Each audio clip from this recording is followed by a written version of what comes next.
5 seconds.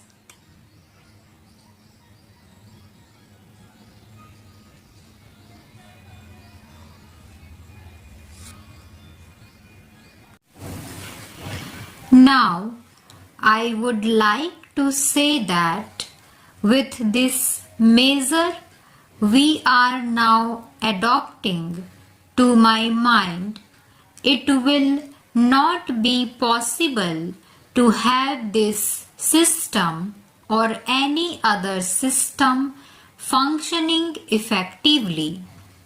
The number of clauses that we have included are so restrictive and rigid that it will not be possible for any system to function in his country.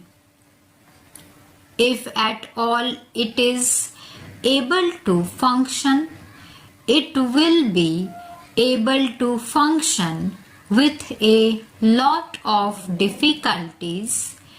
It will be said afterwards that the industrial sector, particularly the private sector, has not been able to deliver the goods. I would like to warn the government that if anything happens in the future in which industrial production or production in the private sector has not gone up, it would be not because of any lack of efforts on the part of the private sector, but because of the measure that we are now adopting. I have mentioned several times how this particular bill is very restrictive and how it will hamper the normal growth of companies in this country.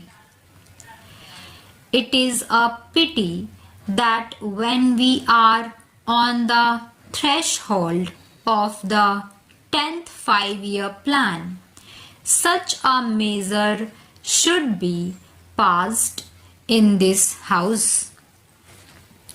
I would now like to make a few observations about the speeches of some of the honorable members here.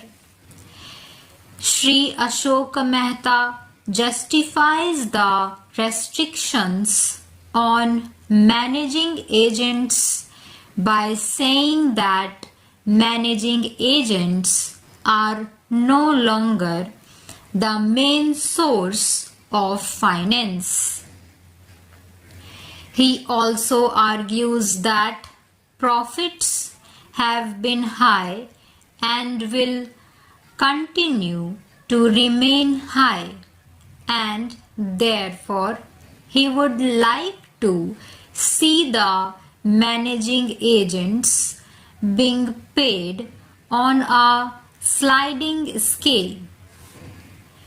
He is in the habit of referring to a number of books and making quotations from a number of them published in America or in other countries, and particularly by some of the professors.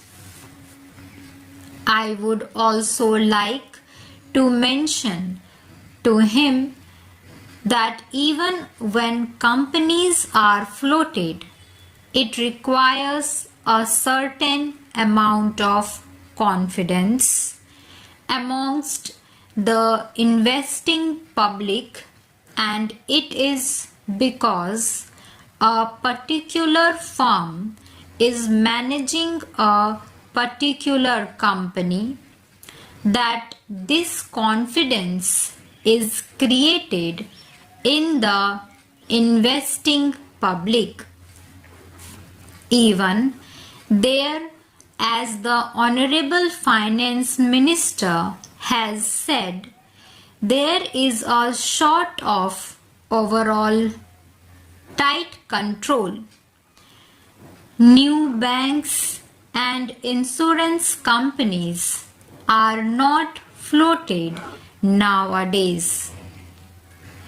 What you have are the few banks which are existing and the few insurance companies that are existing.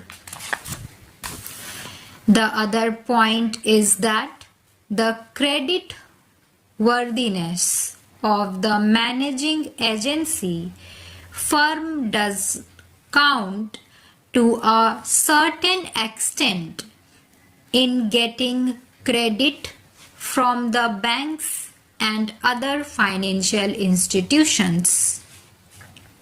Yesterday, it was mentioned by my honorable friend that the crux of the problem is the question of payment of remuneration to a particular managing agency system. He said that in this bill, a definite encouragement has been given to the alternative type of management, namely the managing director or the manager, where an individual has been permitted to take 5%, while in the case of the managing agency, it has been permitted to take about 10%. I would like to point out to him that it is not merely the question of remuneration which will decide the alternative type of management. The remuneration is not a very important thing until you allow a certain amount of flexibility for any system to function. It will not be possible to evolve any other system to take the place of the managing agency system.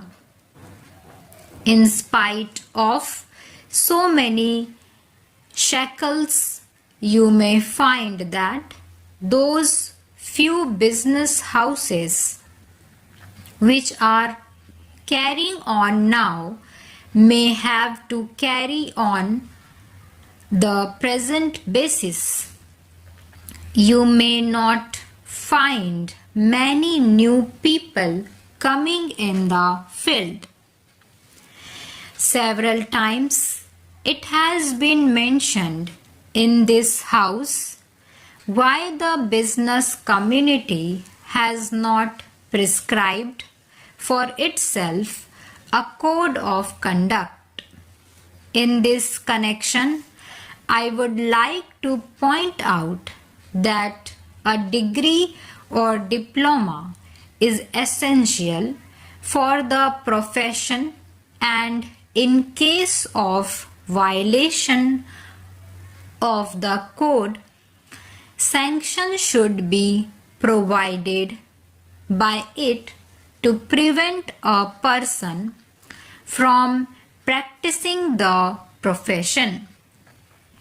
Today, even Ashok Mehta and Shri C.C. Shah can set up a grocery shop and become businessmen. Nobody lays down any condition for starting business, and nobody can prevent others from continuing it.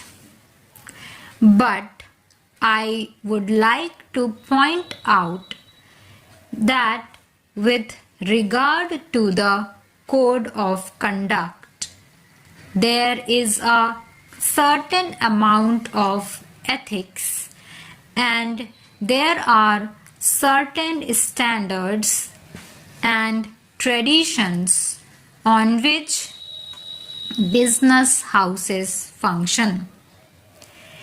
If a particular firm has not got proper ways of managing its business, you will find that business house will find it difficult to function, and it would be difficult for it to command the confidence of the business community. It would not be possible for it to function as effectively as a firm which has proper ways of managing its business. That is sufficient as a code of conduct. It is not possible to prescribe a certain code of conduct in the manner it has been done for the profession in general. Stop.